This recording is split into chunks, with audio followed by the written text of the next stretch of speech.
ആദ്യാനുരാഗക്കോള്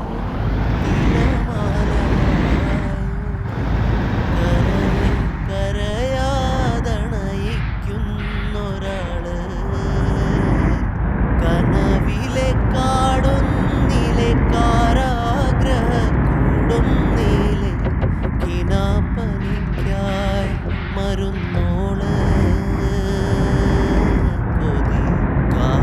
കാരമുള്ളായി പിന്നെ കടന്നലായി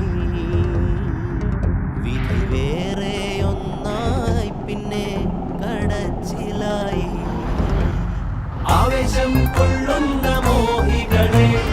ആവോളം കൊണ്ടുള്ള മാനസനെ കൊണ്ടുപോവാനായുള്ളൊരു വാഹനമേ തന്നാലെ അടങ്ങാത്തൊരാഗ്രഹമേ മേലെ മിന്നും താരം പൊന്നാണോ നേരിൽ ചെന്ന് നോക്കാനായി നിൽക്കാതുണ്ടേ ഉള്ളിനുള്ളിൽ പരവേശം കീഴെ നീങ്ങിപ്പോകും മണ്ണെന്നാലും വേരിൽ നിന്നു പോന്നെന്നാലും മണ്ടിപ്പോകാൻ ആശിക്കുന്നേ അതിവേഗം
ആഡംബരങ്ങളും ഒന്നായി കൂട്ടിക്കെട്ടി കൊണ്ടാടുന്ന ആനന്ദാമൃത